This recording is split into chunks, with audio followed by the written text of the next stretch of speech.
Hello, everybody, and welcome into the Postgame show on the SU Hockey Network. Frankie Vernouski alongside me, Cory Berberian, after the SU hockey team came into the Big Apple and took down NYU 6-0 in a rematch where the season ended prematurely last year.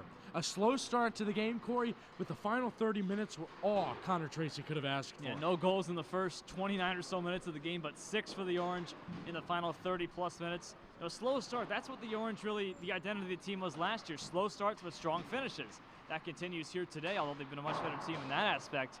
But how about the complete game? The penalty kill, the power play, shorthanded goals, and finishing their checks. I was really impressed by the physicality above anything for the Orange. And the physicality played hard the whole way through, Cory. You could really feel that animosity for all 60 minutes. Yeah, certainly. There were plenty of hits, some of them late, and a lot of them against NYU, but plenty of hits early on.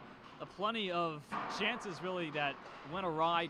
Greasy goals were the name of the game here, and that's a game that really has a lot of hits in it. You have a lot of hits, and it ends up becoming greasy goals. And for the Orange, that's exactly what they're able to do, but the power play and the shorthanded goals really worked out for them. Yeah, 5 of the 6 goals tonight came on the special teams, and 3 of those 5 goals, the man in 19, Joseph Pucciarelli, he had 2 shorthanded goals himself. Yeah, Joseph Pucciarelli, 3 goals today, only had 2 coming into it this season and 3 all of last season.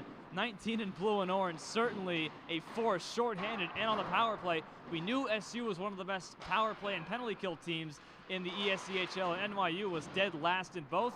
They've now allowed 5 shorthanded goals, the Violets, 2 here today to Joseph Pucciarelli. And this was an SU hockey team that came into tonight's game with only 1 shorthanded goal all year. Pucciarelli said, hey, we'll double that, and makes it another 2 tonight for himself. A great game from the Orange, but we mentioned the animosity, and the refs did their best to try to keep everyone in line. But how does this carry over to tomorrow night's game right back here? Well, certainly, I think that NYU is going to have to come out hard and physical again. They know that's the type of series they're going to play. But for the Orange, we talked about with the players beforehand, they expected this to devolve into a regular hockey game, and that's what it did in the final 30 minutes. I think Game 2, NYU is going to come out a lot harder. SU has to manage that. SU has to neutralize that. I think it'll be more of a normal hockey game than we saw here today. This was anything but normal. The SU hockey team came into the Sky Rink at Chelsea Piers here in the Big Apple and improved to 9-5-1 in the year and a 6-0 rout of the Violets. For Cory Berberian, I'm Frankie Vernouski. Thank you so much for joining us here on the SU Hockey Network. We'll be back for more coverage tomorrow night. Coverage starts at 8:50, followed by the game at 9 o'clock. Thank you and have a great night.